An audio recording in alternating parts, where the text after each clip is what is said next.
Assalamualaikum warahmatullahi wabarakatuh. Halo sahabatku semua, bagaimana kabarnya? Semoga senantiasa sehat ya, dan tetap semangat tentunya. Kali ini kita akan mempelajari mengenai trigonometri. Oke, untuk materi sebelumnya kita juga telah mempelajari submateri dari trigonometri.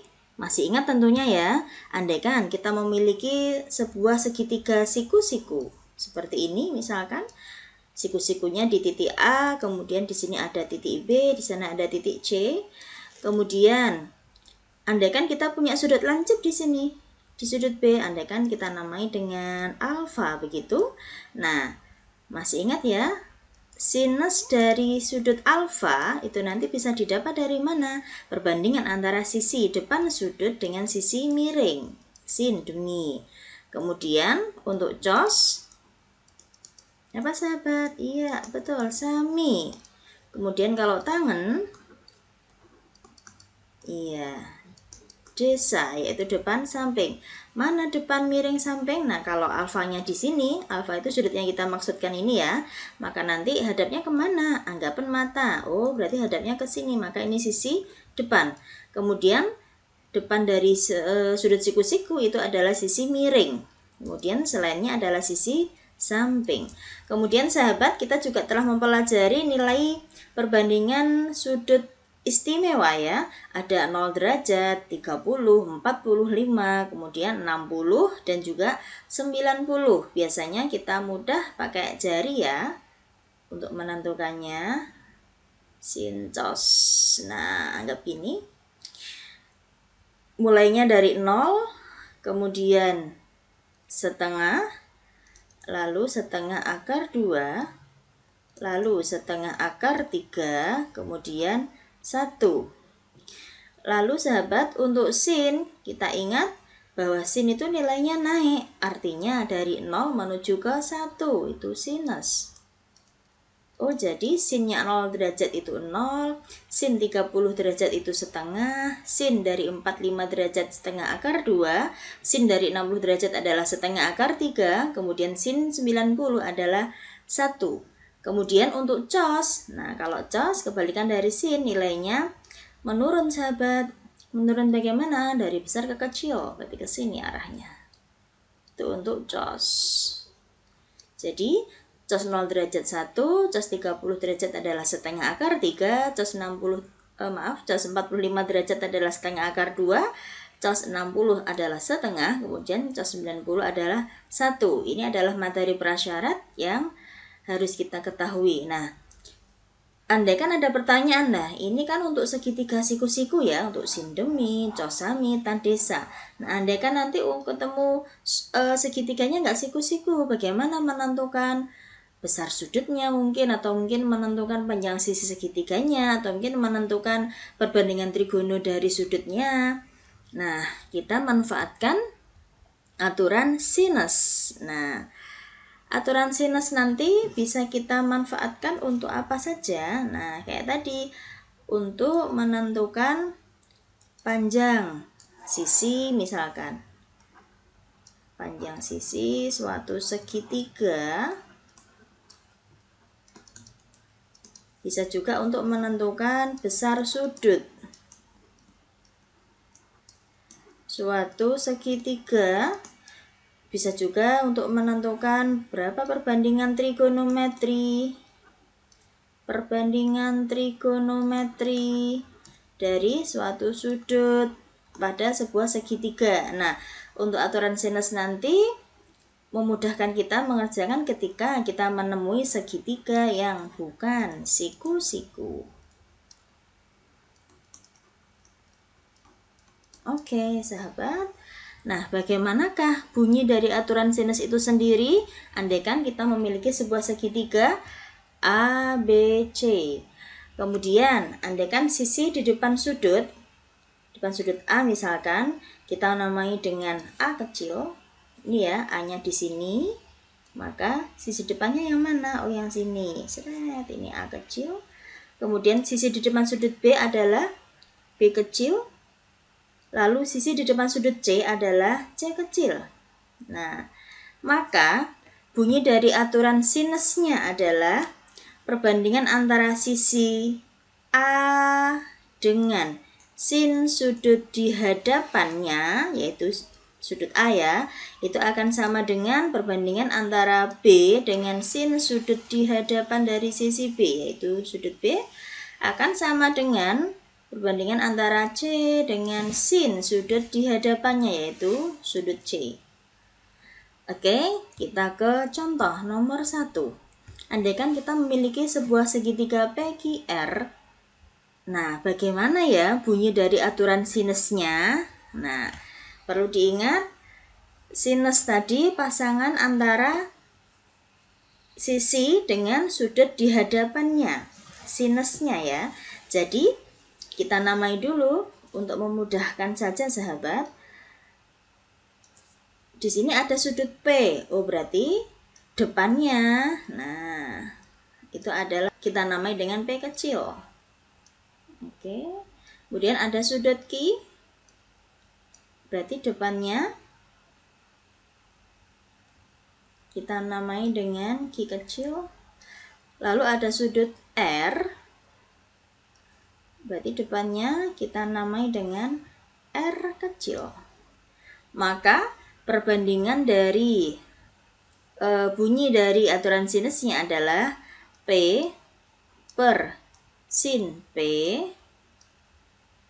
akan sama dengan Q per sin Q akan sama dengan R per sin R. Nanti tidak saklek semacam ini sahabat, tidak harus satu huruf, bisa juga untuk panjang sisi pakai 2 huruf. Misalkan di sini P kecil itu kan letaknya di sini ya. P kecil kan QR ya, berarti kalau mau pakai 2 huruf, nah panjang QR dengan sin sudut P begitu akan sama dengan panjangnya P. Q di mana? Oh, Q di sisi PR.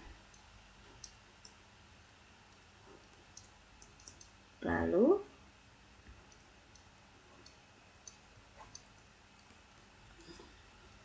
begini, intinya sahabat, sisi yang dimaksud di sini itu pasangkanlah dengan sin sudut di hadapannya berpasangan. Kalau sudutnya Q, berarti nanti pasangannya adalah depannya. Kalau sudutnya sebelah sini sahabat, berarti pasangannya sebelah sini. Nah, sisinya. Kalau di sini sudutnya, berarti pasangnya yang mana? Yang depan sini. Kemudian kalau sudutnya di P sini, berarti mana pasangannya? Di sini loh. Nah, begitu ya. Oke, contoh yang kedua. Diketahui segitiga KLM, kemudian sudut K 30, lalu sudut L diketahui 45 derajat, diketahui bahwa panjang dari LM adalah 6 cm. Berapakah panjang dari sisi KM? Nah, kita gunakan aturan sinus. Bagaimana tadi susunannya? Kita coba di bawah sini ya, jawab.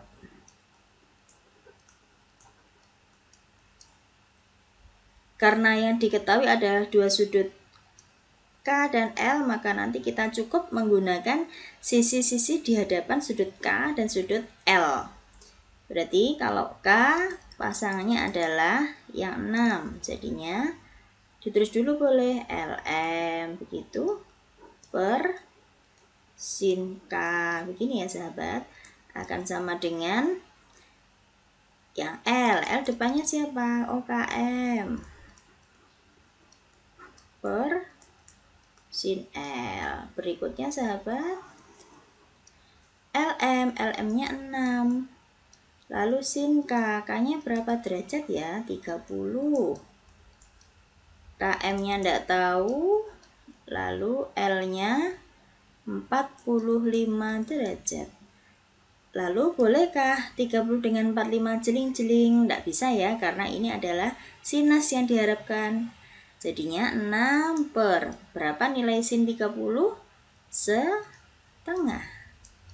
KM ditanyakan berapa sinus dari 45? Setengah akar 2. Nah, kalau seperti ini boleh jeling-jeling ya. Kalau perbandingan jelingnya lurus, bisa kanan dengan kiri, bisa atas dengan bawah. Ini setengah dengan setengah bisa kita bagi samaan, jeling-jeling, kemudian kita silang.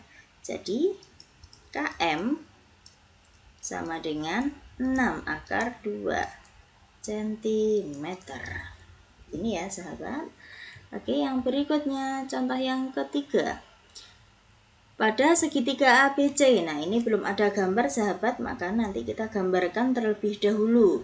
Kita gambar segitiga sembarang ya. Nah, di sini ada A, lalu ada B, lalu ada C. B kecil berarti di depan sudut B, seret, di sini 6, kemudian C kecil depan sudut C 8, lalu sudut B-nya 45. Yang ditanyakan berapakah sin C?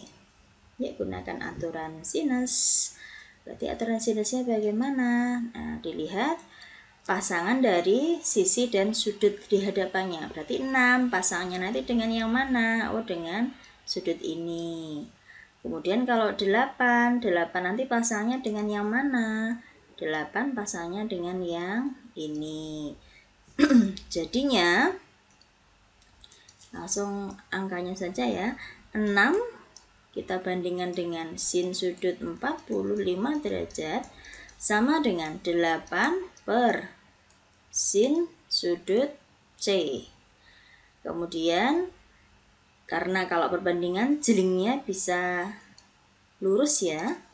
Ini kan kanan kiri lurus, sama-sama dibagi 2 jadinya 3, ini 4. Jadinya 3 per berapa sin 45? Setengah akar 2. 4 per sin C. Selanjutnya kita kali silang sahabat. 3 sin C sama dengan 4 kali setengah akar 2.